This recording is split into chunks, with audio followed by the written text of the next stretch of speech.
నమస్తే. ప్రజెంట్ మనం Hydraa police station ముందర ఉన్నాం. ఈ హైడ్రాను తెలంగాణ ప్రభుత్వం ప్రతిష్టాత్మకంగా ఏమైనా ఇల్లీగల్ కన్స్ట్రక్షన్స్ ఉంటే కూలగొట్టడం, లేకపోతే ఎఫ్టీఎల్ బఫర్ జోన్లలో ఎవరైనా అక్రమ నిర్మాణాలు చేపడితే వాటిని కూలగొట్టడం గురించి హైడ్రాను తీసుకొచ్చారు. మరి ప్రైవేట్ ల్యాండ్స్ మీదకి పట్టుకొచ్చిర్రా? ప్రైవేట్ ల్యాండ్స్ మీదకి ఎందుకు హైడ్రా?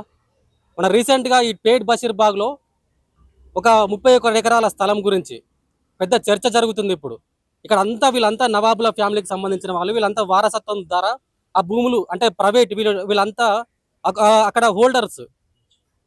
మొత్తం ఇక్కడ వాళ్ళకి అన్ని భూములు పట్టా కూడా రిజిస్ట్రేషన్తో సహా ఉన్నాయి.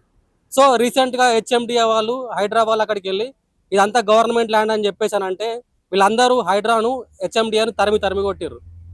సో మళ్ళీ తర్వాత ఏమైంది, అంతా కంట్రోల్ అయిపోయింది. మళ్ళీ ఇవాళ రీసెంట్గా హైదరాబాద్ ఇక్కడికి వచ్చేసి మేమంతా ఫెన్సింగ్ చేస్తాం, ఈ భూమి అంతా గవర్నమెంట్దే అని చెప్పేసారంటే పాపం వాళ్ళకి ఏం అర్థం కావట్లే, ఏం చేయాలన్నా కూడా అర్థం కాక ఇలా మళ్ళీ హైడ్రా గురించి హైడ్రా మీదనే కంప్లైంట్ చేయడానికి ఇక్కడికి వచ్చారు. సో మాట్లాడదాం, అసలు ఆ ల్యాండ్ ఇష్యూ ఏంది, ఆ ల్యాండ్ సమస్య గురించి తెలుసుకునే ప్రయత్నం చేద్దాం. అక్క నమస్తే. ఏందక్క ఎన్ని రోజుల నుంచి ఈ పోరాటం? ఈ హైడ్రా కేవలం అంటే అసలు ఈ భూముల మీదకి రావడానికి కారణాలు ఏంటి? ఈ భూముల మీదకి రావడానికి కారణం ఏంటంటే రేవంత్ రెడ్డి ఒక గజం భూమి కూడా వదిలిపెడతలేడు. ఇది పేట్ బషీరాబాగ్ ది. అక్కడ వచ్చి మమ్మల్ని అంటారు కదా, అసలు నిద్ర లేకుండా చేస్తున్నారు జనాలను. గరీబోల ల్యాండ్ అది, నవాబుల ల్యాండ్.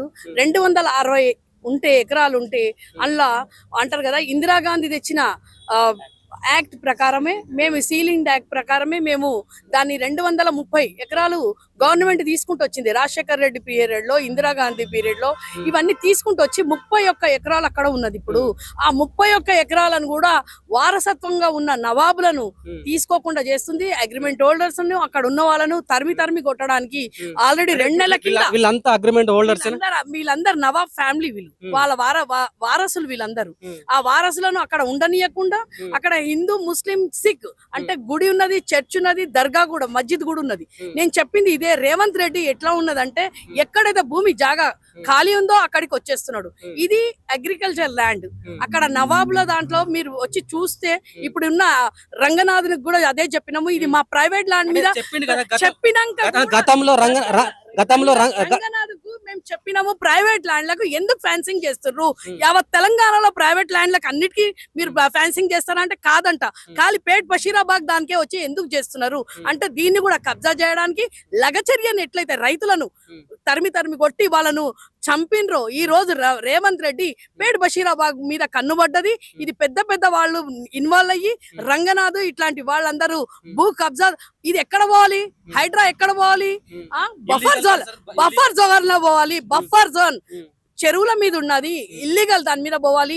మేము లీగల్ గా ఉన్న వాళ్ళము, కోర్టు నుంచి తెచ్చుకున్న వాళ్ళము, కోర్టు నుంచి తెచ్చుకున్న స్టే ఇది. మా దగ్గరికి హెచ్ఎండిఏ రావద్దు, మళ్ళీ ఇది ఏంటంటే వీళ్ళు హైడ్రా రావద్దు అని చెప్పి కోర్టు ఇచ్చినాక కూడా కోర్టును ధిక్కరణ చేస్తున్నాడు రేవంత్ రెడ్డి సర్కార్. ఇందిరమ్మ రాజ్యంలో ఇందిరమ్మ తెచ్చిన యాక్ట్ ప్రకారమే మమ్మల్ని ఈ రోజు యాక్ట్ ప్రకారంగా మాకున్నది కాబట్టి సీలింగ్ యాక్ట్ ప్రకారంగా తెచ్చుకున్న దాని మీద మాకు కోర్టు ఆర్డర్ ఇచ్చింది. అయినా కానీ రేవంత్ రెడ్డి సర్కార్ ఎందుకు మమ్మల్ని ఇట్లా అన్యాయంగా మా భూములు తీసుకొని ఇంతమందిని అక్కడ మమ్మల్ని రానియకుండా ఫెన్సింగ్ చేస్తుందని చెప్తే కూడా మళ్ళీ మేము అవన్నీ చూసిన తర్వాత తీస్తామంటారు. ఇవన్నీ మళ్ళీ చాలా మంది ప్రైవేట్ ల్యాండ్లు అందరికీ వచ్చి చేయండి, నేను చూపిస్తా తెలంగాణలో ఎన్ని ప్రైవేట్ ల్యాండ్స్ ఉన్నాయి, వాళ్ళందరికి వచ్చి సీలింగ్ చేస్తావా రేవంత్ రెడ్డి? సిగ్గు శరం ఏమని ఉండాలి రేవంత్ రెడ్డి నీకు? ఇట్లాంటి భూమి నా మీద కేసు కూడా పెట్టిర్రు.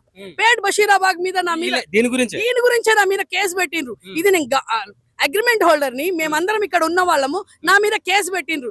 ఎన్ని కేసులు పెట్టినా భయపడేది రేవంత్ రెడ్డి, భయపడేదే లేదు. నేను ఆ భూమి మీద సచ్చేదా రేవంత్ రెడ్డి వదిలిపెట్టి పోయేదా? నన్ను నా శవం మీదకి పోవాలి రేవంత్ రెడ్డి? నువ్వు సంపుతావా? ఇంతమంది ప్రాణాలు తీస్తావా? అది మా ప్రైవేట్ ల్యాండ్, నవాబులది. మేమందరం ఇక్కడ ఉన్న వాళ్ళం అందరం కూడా అక్కడ అగ్రిమెంట్ హోల్డర్లము. ఎందుకు ఇంతగానం రక్తం అంటారు కదా, ఇవన్నీ ఎలక్షన్లలో ఉన్నారు, అందరు బిజీ ఉన్నారు.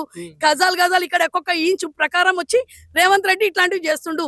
ఇప్పుడు రంగనాథకు కూడా అదే చెప్పినాం మేము, అది మా భూమి, కోర్టు ఇచ్చిన దానికి కూడా ధిక్కరణ చేస్తుందంటే ఈ రోజు రెడ్డి పాలన అవుతుంది. రెడ్డి పాలన రీసెంట్ గా రంగనాథ్ గారు చెప్పారు, నేను కేవలం అక్రమ నిర్మాణాల మీదనే పడతాను, ఇటువంటి ల్యాండ్ల జోలికి పోను, FTL బఫర్ జోన్ చెప్పడం మటుకే అది రంగనాథ్ చిలక పలుకులు పలుకుతున్నాడు. ఈ రోజు రంగనాథ్ ఆఫీస్ ముందే మాట్లాడుతున్న చిలకల పలుకులు పలికి మమ్మల్ని అక్కడ ఫోర్స్ పెట్టిండ్రు. 200 పోలీసులను పెట్టి మమ్మల్ని కొట్టిపియడానికి, అరెస్ట్ చేయడానికి అక్కడ పెట్టి వీళ్ళు ఫ్యాన్సింగ్ చేస్తున్నారు. ఎందుకు చేస్తున్నారు? మళ్ళీ ప్రైవేట్ ల్యాండ్స్ చాలా ఉన్నాయి, నేను చూపిస్తా. కుల్లబడి ఉన్నాయి, నవాబులై ల్యాండ్స్ ఉన్నాయి, మావి ఉన్నాయి, మా జాగీర్దారు ఉన్నాయి, అవన్నిటికీ చేయమని చెప్పండి. మళ్ళీ ఓన్లీ పేట్ బషీరాబాద్ దానికే ఎందుకు వస్తున్నారు? ఎందుకు వస్తున్నారు? న్యాయం అడిగితే మాత్రం ఇక్కడ న్యాయం లేదు. రేవంత్ రెడ్డి సర్కారు భూములను కబ్జా గారు రేవంత్ రెడ్డికి అందులో 40% తీసుకుంటున్నా ల్యాండ్ లో. కుల్లా చెప్తున్నా రేవంత్ రెడ్డి 40% కాదు కదా, 1 ఇంచు జాగా 1% కూడా నీకు ఇచ్చేది లేదు. అది మా భూములు, మావి, మేమున్నది. మా భూముల మీదకి వస్తే మాత్రం ఖబర్దార్ రేవంత్ రెడ్డి. మీకు కోర్టు స్టే ఇచ్చిన తర్వాత HMDA వాళ్ళు ఎప్పుడు వచ్చారు మీ దగ్గర? ఢిల్లీ నుంచి ఢిల్లీ వరకు పోతా, రాహుల్ గాంధీ దగ్గరకు పోతా. రేవంత్ రెడ్డి నువ్వు అనుకుంటున్నావేమో ఇది ఇందిరా గాంధీ తెచ్చుకొచ్చింది. ఈ యాక్ట్ ప్రకారం ఇందిరా కోర్టు నుంచి స్టే ఇచ్చిన తర్వాత HMDA వాళ్ళు మళ్ళీ మీ ల్యాండ్ దగ్గరకు వస్తుంది. 2 నెలల కింద వచ్చిండ్రు. వాళ్ళకు కూడా మేము మా కోర్టు స్టే ఇచ్చింది, వాళ్ళు వెళ్ళిపోయినరు. ఇప్పుడు HMDAకి పంపిస్తే ఇప్పుడు హైడ్రా వచ్చింది. హైడ్రా ఎందుకు వచ్చింది అడిగితే మాత్రం మీ భూములకు మాకు రక్షణ ఇస్తురంట. మా భూములకు మీరు ఎందుకు ఇస్తారు? అట్లా చాలా ఉన్నాయి. తెలంగాణలో ఎన్నో భూములు ఉన్నాయి, హైదరాబాద్ లో ఎన్నో భూములు ఉన్నాయి. రండి మా వాళ్ళ సిటీకి ఇవ్వండి, ఓవైసీ దానికి ఇవ్వండి. ఎంత మందికి ఉన్నాయి ల్యాండ్స్? వాళ్ళకి ఇవ్వండి. వాళ్ళకి ఎందుకు ఇస్తారు? మా భూములకు మీరు ఎందుకు ఇస్తున్నారు అంటే చెప్తున్నారు మీరు 2 రోజులు ఆగండి, ఓన్లీ టెంపరీ ఇస్తున్నాం అంటే రేవంత్ రెడ్డి ఇలా 40% అడుగుతున్నాడు. ఇస్తే గానీ మంచిది, లేకుంటే మాత్రం మేము కబ్జా చేస్తాం. ఎంతమంది వచ్చారు పోలీసు వాళ్ళు అక్కడికి? మొత్తం అక్కడ 200 మంది పోలీసు వాళ్ళు ఉన్నారు. 200 మంది పోలీసు వాళ్ళు ఉన్నారు. ఆయన కమిషన్ ఇస్తే వదిలిపెడతాడు. కమిషన్ ఇవ్వకుంటే రేవంత్ రెడ్డి వదిలిపెట్టే ప్రసక్తి లేదు. రేవంత్ రెడ్డి నీకు 1 నయా పైసా ఇయ్యమల్లా. ఎట్లా మా భూములు మేము ఎట్లా తీసుకోవాలో మేము అట్లనే తీసుకుంటాం. మా భూముల మీద మేము కూర్చొని ఉన్నాం. బిడ్డ నేను వదిలిపెట్టట్లేదు. అక్కడికి ఒకవేళ పోలీసు వాళ్ళు వచ్చారు కదా, ఇది ఇట్లే కొనసాగితే ఆ భూమి చుట్టూ ఫెన్సింగ్ చేస్తే మీరు ఊరుకుంటారా? మరి భూమి చుట్టూ కాదు, మాకు సేఫ్టీ చేస్తుండ్రంట. ఈ రోజు సీఎం కు కూడా సేఫ్టీ లేదు. మా పేట్ బషీరాబాద్ కు సేఫ్టీ ఇస్తున్నాడు రేవంత్ రెడ్డి. Thank you. మా దానికి నువ్వు సేఫ్టీ ఇస్తున్నావు కదా. అట్లా తెలంగాణలో, హైదరాబాద్ లో ఎన్నో భూములు ఉన్నాయి, వాళ్ళకి ఇవ్వండి. ప్రైవేట్ దానికి చాలా మంది భూములు ఉన్నాయి, ఎందుకు ఇస్తలేడు? ఈ రోజు మళ్ళా ఎందుకు పంపించిండు? అలా కమిషన్ కావాలి రేవంత్ రెడ్డికి 40% కమిషన్ కావాలనే మళ్ళా మా భూములకు వచ్చిండు. న్యాయానికి ఏమీ లేదు. రేవంత్ రెడ్డి న్యాయమే. రేవంత్ రెడ్డి ఎట్లా చెప్తే రంగనాథ్ అక్కడ పోతాడు, అక్కడ పోయి ఫ్యాన్సింగ్ వేస్తాడు. ఏం చెప్తారు అంటే రేవంత్ రెడ్డి గారికి, రంగనాథ్ గారికి ఏం చెప్పదలుచుకున్నారు? రేవంత్ రెడ్డికి, రంగనాథ్ కు చెప్పేది అవి మా భూములు, అవి మీ ఇందిరా గాంధీ ఇచ్చిందే. ఇందిరమ్మ రాజ్యంలో ఇందిరా గాంధీ ఇచ్చిన దానికి వాల్యూ లేదు. ఈ రోజు ఇందిరా గాంధీ ఇచ్చిన ల్యాండ్ దాని ప్రకారము మీకు వాల్యూ లేకుండా పోయింది. అది తెలుసుకో. సీలింగ్ యాక్ట్ ప్రకారం తెలుసుకొని మా భూములకు రా. సీలింగ్ యాక్ట్ అనేది తెలియదు.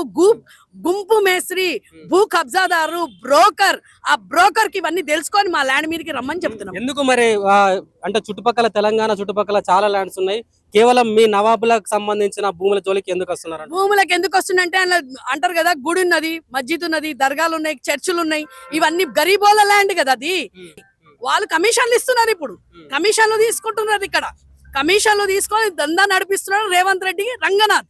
ఈ రోజు మా భూములకు ఎందుకు వస్తున్నారంటే మేము కమిషన్ ఇస్తలేము. మళ్ళీ 40% అడుగుతున్నారు, మేము ఇస్తలేము కాబట్టి మా భూములకు వస్తున్నాడు. మేము స్టే తెచ్చుకున్నాము, మా గవర్నమెంట్ ఆర్డర్ ఉన్నాక కూడా ఎందుకు వస్తున్నావు? బఫర్ జోన్ అనేది తెలవాలి. హైడ్రా ఎక్కడ రావాలో నువ్వే తీసినావు. మాది చెరువులలో ఉన్నదా? అపర్ణ ఉన్నది, పక్కకు పోలీస్ స్టేషన్ ఉన్నది, సెంటర్ స్కూల్ ఉన్నది. మా దగ్గరికి ఎందుకో రావాలి హైడ్రా? హైడ్రా అక్కడ పోవాలి. హైడ్రా గురించి తెలుసుకో. తీసినావు నువ్వే చట్టం. నువ్వు నీ చట్టానికి నీకే తెలివి లేకుండా మా దగ్గరికి ఎందుకు పంపిస్తున్నావు? మా ఎంబడి ఎందుకు వాడుతున్నావు? మేము వదిలిపెట్టేది రేవంత్ రెడ్డి, నిన్ను వదిలిపెట్టేదే లేదు. రైట్. అంటే ఇది పరిస్థితి. దాదాపుగా ఇదంతా మేము అక్కడ అందరం భూములు అంటే మాకు అన్ని రిజిస్ట్రేషన్ అయ్యే ఉన్నాయి. ఎందుకు హైడ్రా వచ్చింది అని అంటే కేవలం అక్కడ ఉన్న భూముల మీద కమిషన్ కోసం. అంటే మేము గరీబోళ్ళం, మేము ఎవరిని అడగలేని పరిస్థితి. మేము వాళ్ళు ఒకవేళ మా మీద పడితే మేము ఏం చేయలేని పరిస్థితి. ఇది ఇంత దౌర్జన్యమా? దీని మీద ఖచ్చితంగా ప్రభుత్వం తక్షణమే స్పందించాలి, వీళ్ళకి న్యాయం చేయాలి.